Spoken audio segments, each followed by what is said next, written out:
welcome to another episode of the Two M.E.N. Podcast. Two M.E.N. Podcast. Tim was just holding his mic, which I very much disapprove of. I let go of my mic, calm the heck down. All right, I will. You're so uptight. Here's Tim.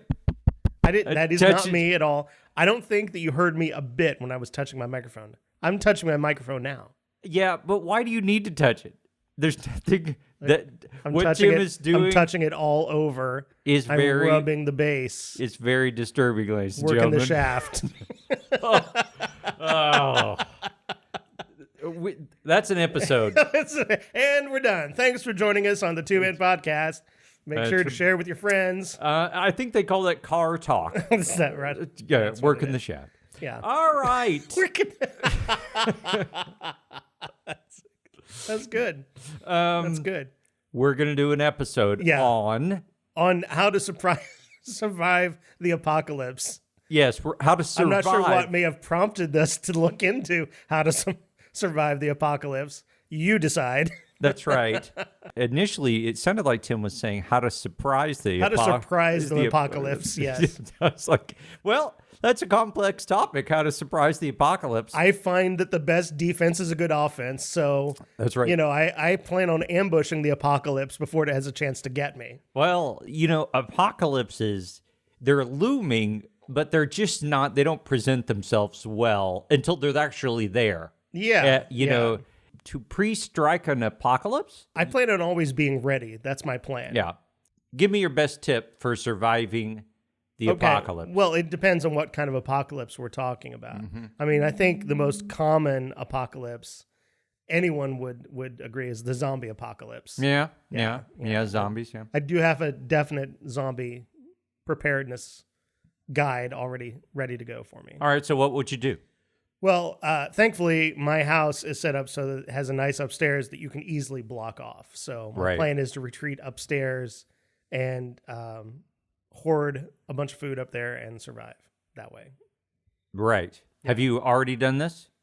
No, but I feel like I'm always on the lookout. So the second anybody is shambling past my house looking a little green, I'm probably going to just board the place up. So you're an apocalypse procrastinator. I am a bit, yeah. All right. Yeah. So, I mean, this is your plan, but you haven't made any preparations toward that plan. No concrete steps towards it, no. Okay. But this is you huddled in the upstairs with your children. Christian, Sam, don't worry about it. I've got it all figured out. We're going to stay up here in the attic. Uh-huh. It'll be fun. It'll be like that Jewish play.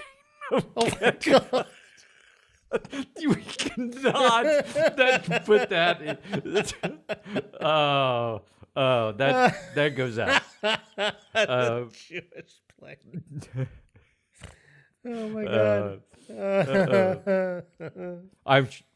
That's Mrs. Frank. I'm sorry.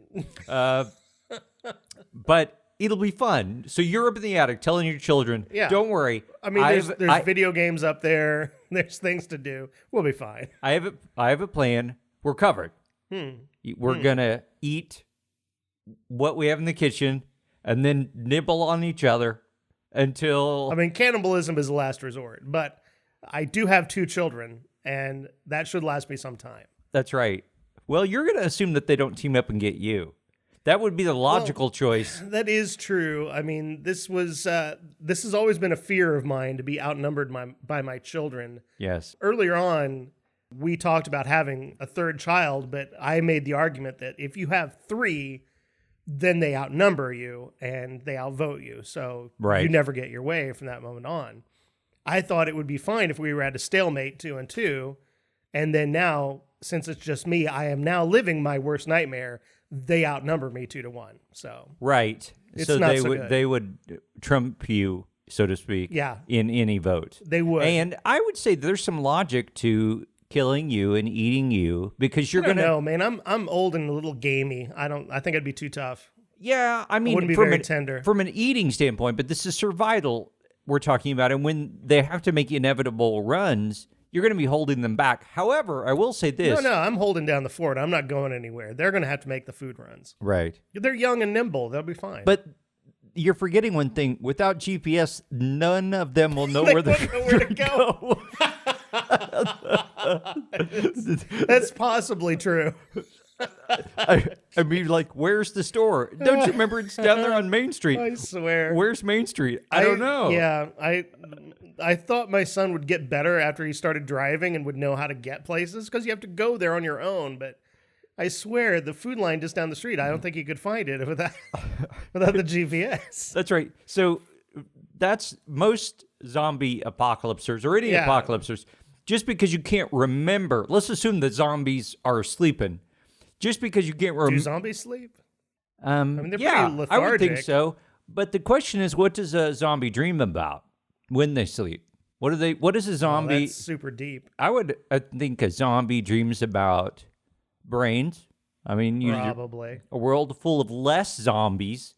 You talk about a social justice thing that a zombie's likely to get in front of is, couldn't we all agree? Fewer zombies. Fewer zombies.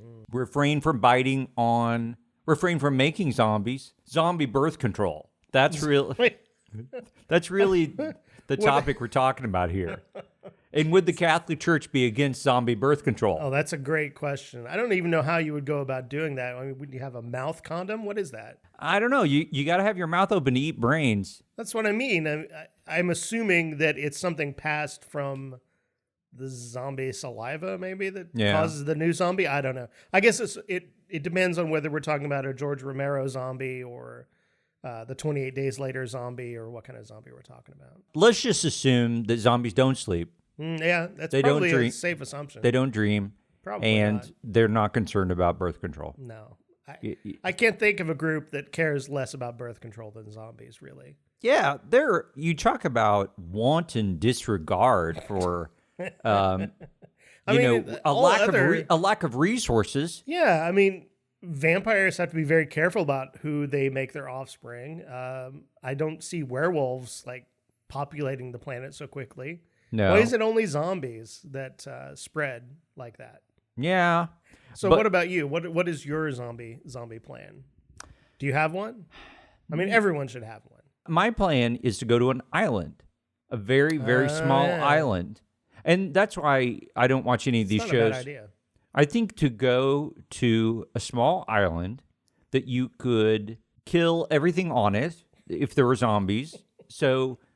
And then you could turn up your music as loud as you wanted, because then the zombies would have to learn how to use cruise ships to get to where you were at. I don't know. I've seen Pirates of the Caribbean, so I've seen like zombies walking underneath the water. So, well, if we're talking about dead zombies, that. I see that's the part I'm like, wait a minute, zombies.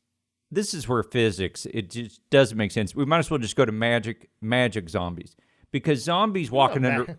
You think zombies aren't kind of magical as it is? I mean, it's a little weird. It's a thing that we've developed as part of our folklore that I don't know that anybody really knows how it works. Everybody has their own particular rules. Well, here's how I've come to think of it is it's actually commentary on our primal state. What some would say is what we're really afraid of is our true nature. More than anything else is the thing that scares us the most is what's inside all of us, and which is an unreasoning, unthinking beast, animal. You said you weren't going to talk about the election, Phil. Come on. Oh, you just waiting there. I was ambushing you with that one. Yes. I think, George Romero's Zombies is more of a comment on our consumerism. Yeah. That urge to consume and use up all of resources. Mm-hmm. That's the way I see it. And Lord knows he didn't spend much money making the film. So no, not so much. Do you know I read an article recently that he can't get his latest zombie film financed. No one's willing to finance it. Didn't he make one not too long ago? Some time ago. It's been a while. I met him. Did you really? I met George Romero. That's right. I did. And he's seen my work and laughed at it. So, I don't know if that's good or bad. That might be good. Was your work supposed to be funny? Yes, it was. Okay, well, then that's fine. Yeah, no, I went to a screening of, what was the last big feature he did that was like the trilogy? It was like Stephen King. Well, it was like 3 or 4 different tales inside of a movie.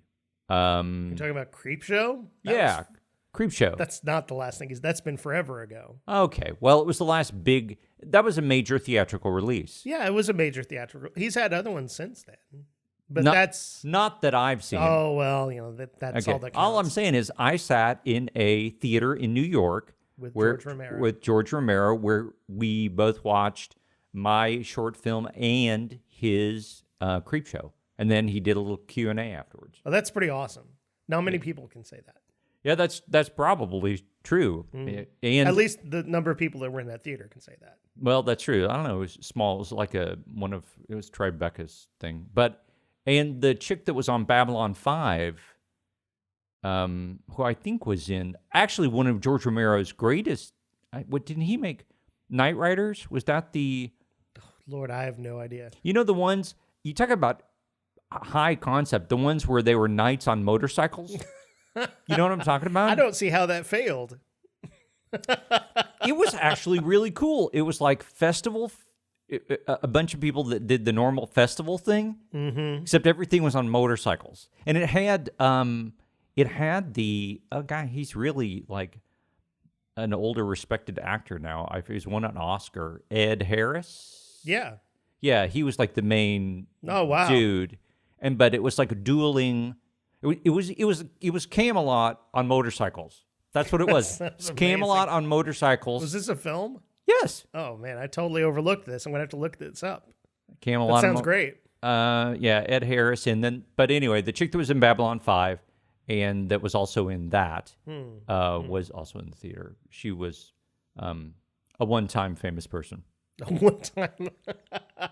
I never had that opportunity. That's my goal. I want to be a one-time famous person.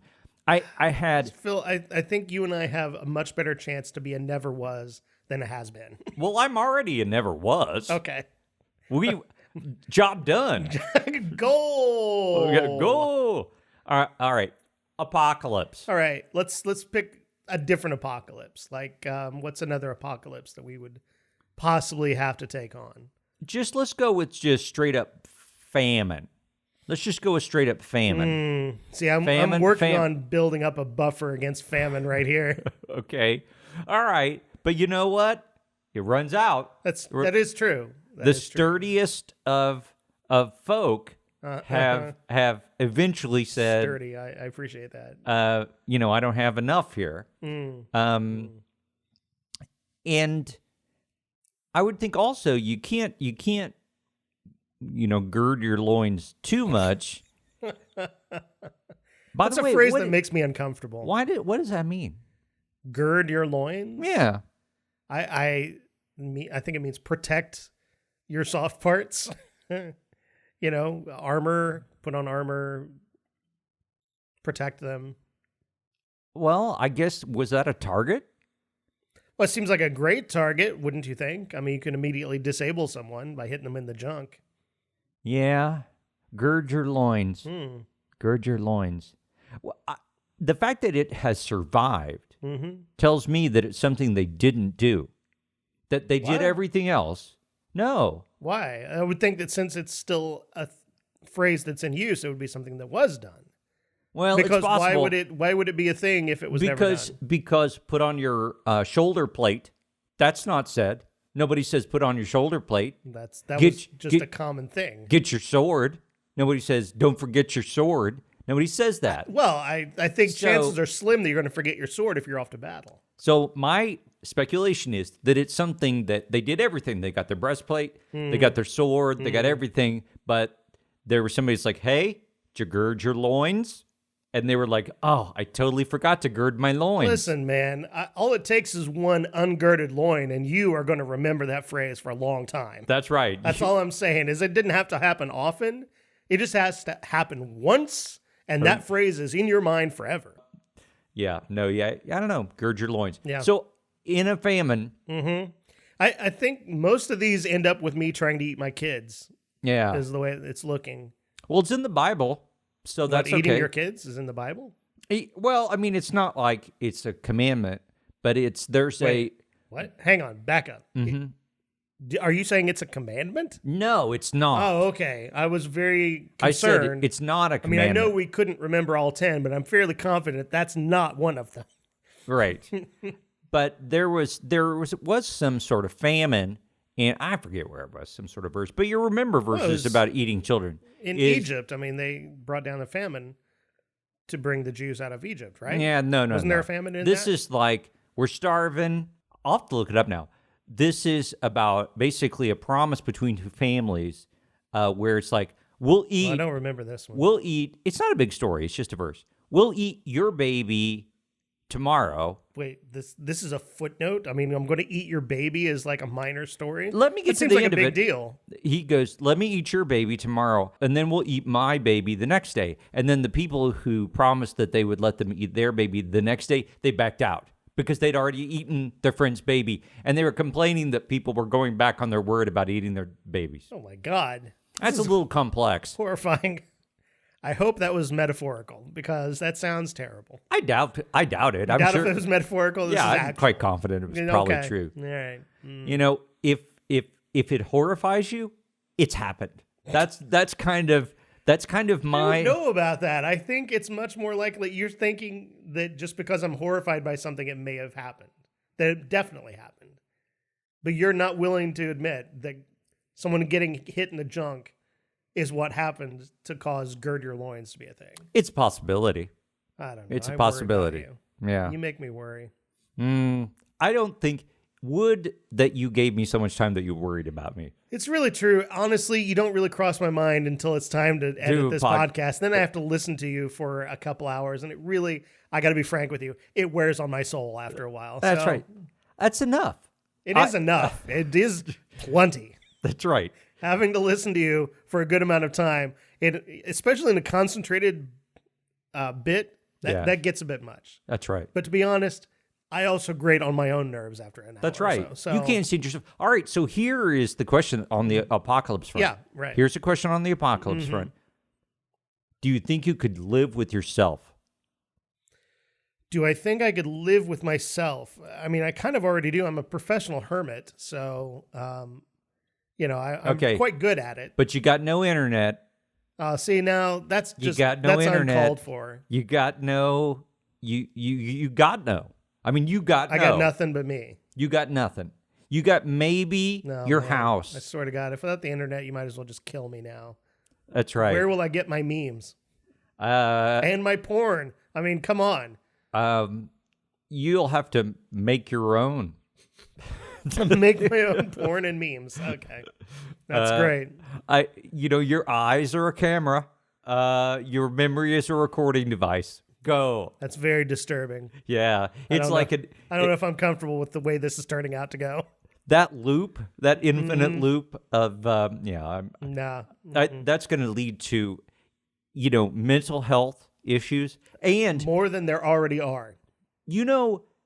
Here's the question. In an apocalypse, do you worry about your mental health? I would say that's got to be one of the things that goes. I mean, I feel like after the apocalypse, so much just gets set aside. Like society's rules, they can go. Your own sanity, who needs it? That's right. I mean, it helps to get by if you're a little crazy, I think, in an apocalypse. Well, I would think you get diagnosed by everyone else pretty rapidly, which is to say he's crazy, and I mean that in the most generous way, which is to say he's not hostile to me, or he's crazy and a nuisance, better shoot him. Are we talking before or after the apocalypse here? Because this is right now. I get the feeling you might be on the verge of pulling a gun on me. No, not yet. We got to have something for our 50-second episode. That's the 50-episode spectacular. Phil finally snaps. One of us snaps and wounds the other one. Maybe it's not mortal. But I don't know. Let me ask you a question. Would you steal from another camp if you needed food? In an apocalypse, I'd say yes. You have to.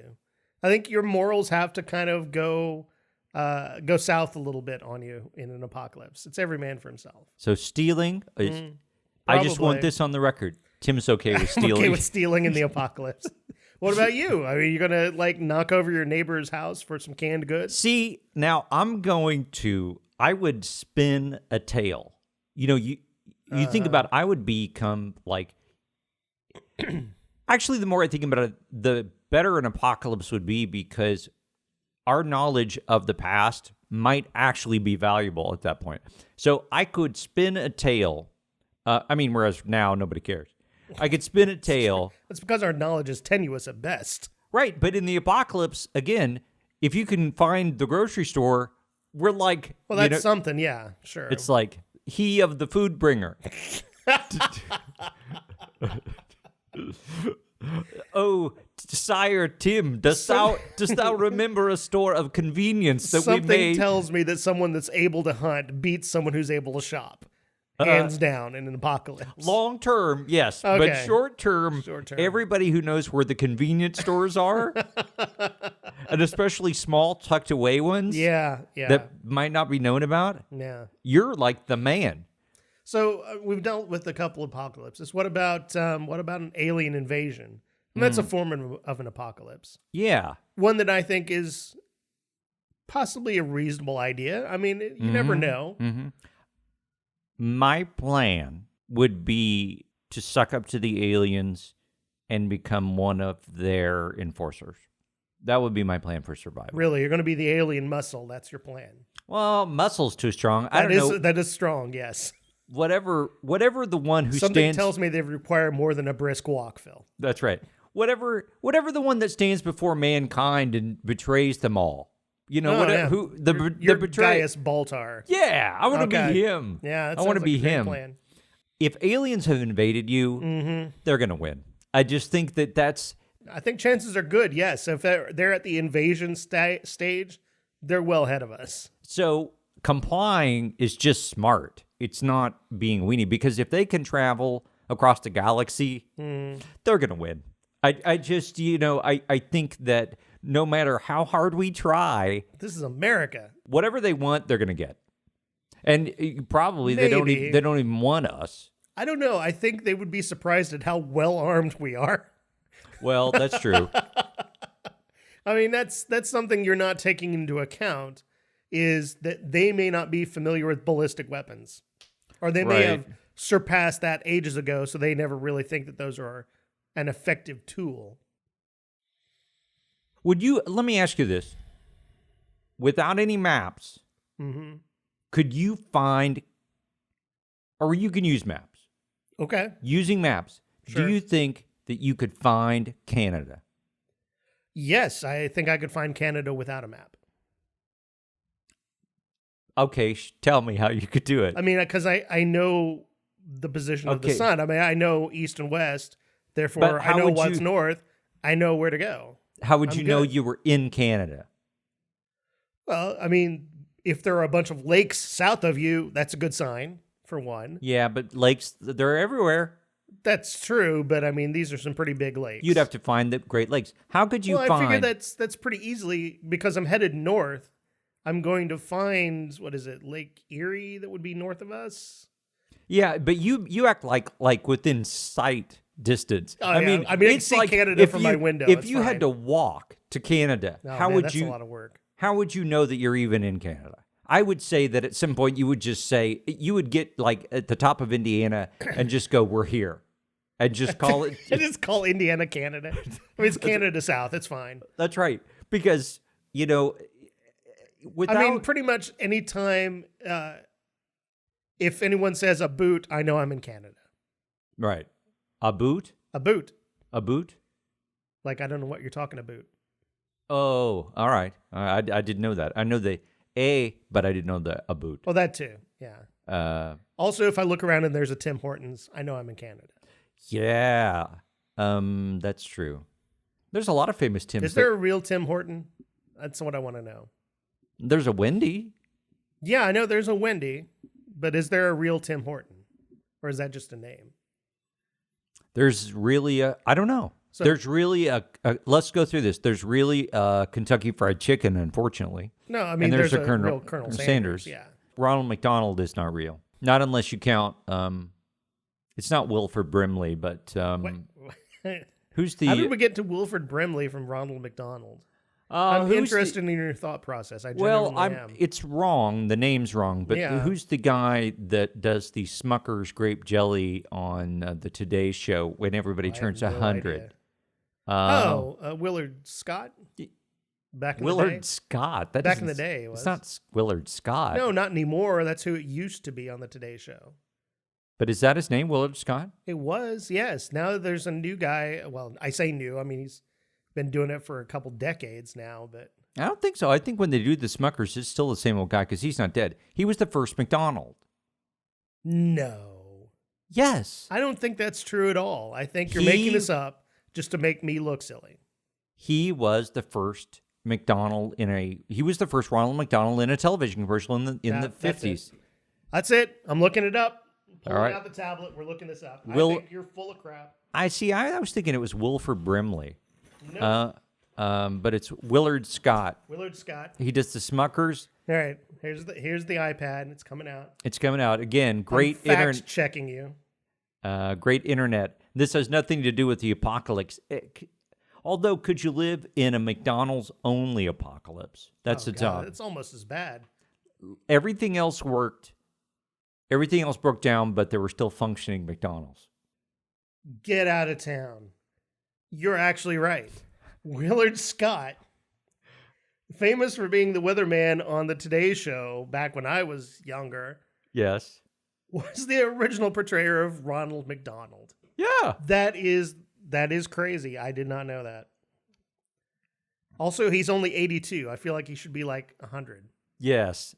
Well, he's got a ways to go to get on his own jelly jar. That's really true. You know. Wow, that is amazing. Born in Alexandria, Virginia. This is your Willard Scott Minute here on the Two Men podcast. Maybe we can get him on as a guest. Well, that'd be great. That'd be great. Maybe on our 100th episode. Don't say that we said he was Wilford Brimley. No. Although we could probably get him, although I understand he has diabetes. I think, isn't he dead? Isn't Wilford Brimley dead? No, he's not dead. I think he is. Do you think it's from the diabetes? It might be from the diabetes. All right. Looking at Wilford Brimley. Yes. Uh-huh. So this is our new format, ladies and gentlemen. This is our new format. Tim just looks up random facts on the internet. He is still alive. So I'm just want this. He also is only 82. I thought he was way older than that. How is he only 82 years old? I swear to God, he has been 80 since I was a teenager. That's because people who are our age, when you're 20, you think they're 80. I think we've covered the apocalypse. Yeah, we've apocalypsed this episode. Yeah, this episode has been an apocalypse of sorts. Yes. Yeah, it is an ending possibly because Phil will be going away for a couple weeks, and so I'll be tasked with editing. Phil's going to France. Yes. So enjoy your trip to France, Phil. Bonjour. Merci. That's all I know. That's beautiful. I may be swarmed by the Frenchmen in retaliation for that terrible French accent. Yes. I think that's likely. Yeah.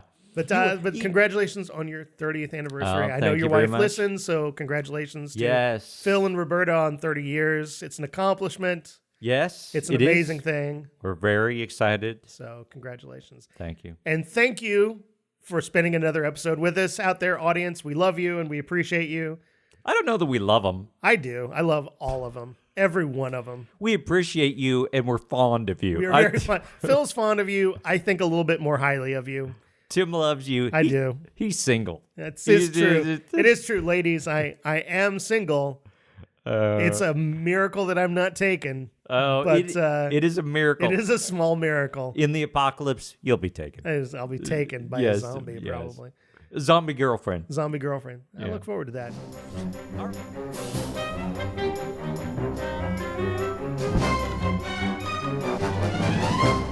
Tim is awake and fully engaged. I am here and ready to go. It's time for Instant Opinion, where I give Tim one word, and he has to form an instant opinion about that word. And it's timed.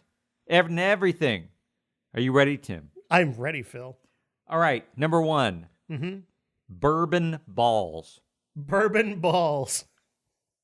It sounds like a venereal disease that an alcoholic gets. That's what I would take away from that. That's my instant opinion of that.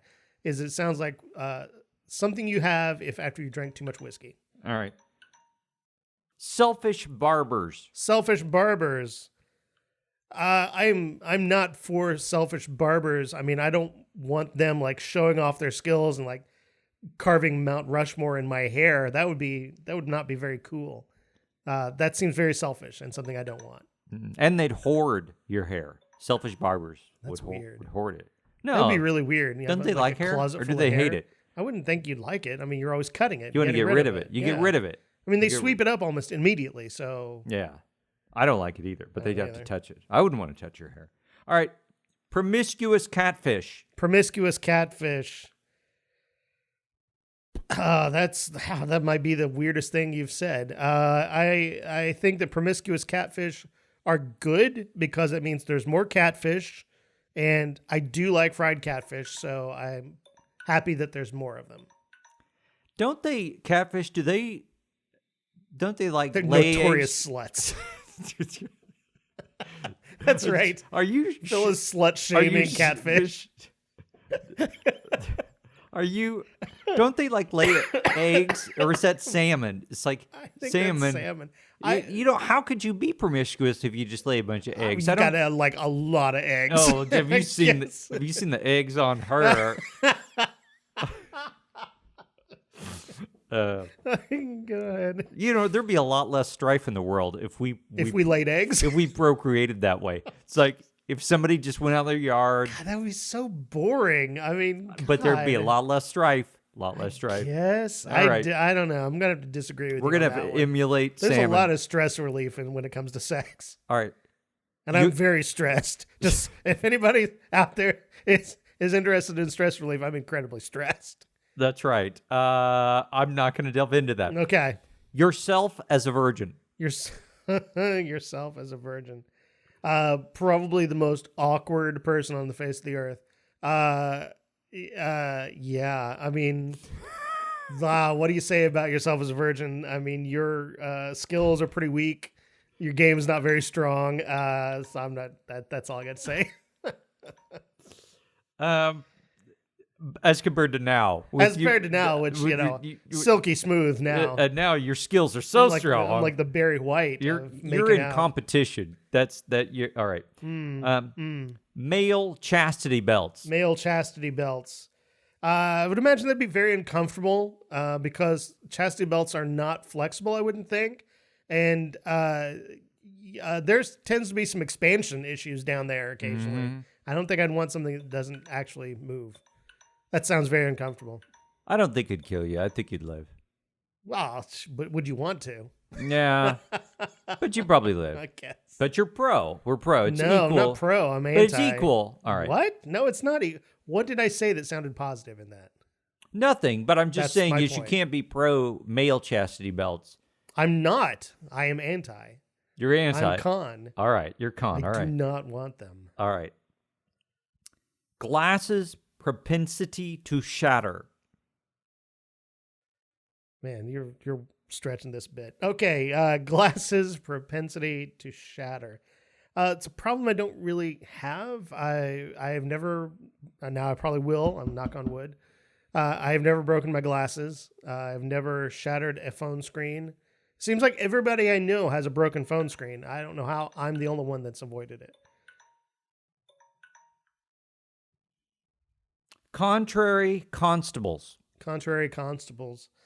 I think constables are by nature contrary because if I've learned anything from British sitcoms is that people like to steal their helmets, and that would make me very irate and prone to being contrary. That you have to wear one. Yeah, the helmets are a little weird.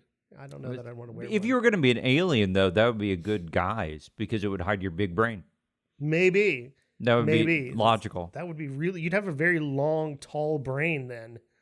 Yeah, that would be. But I mean, it'd be a good disguise. I guess. Sure. Fresh scented bullies. fresh scented bullies. Mm-hmm.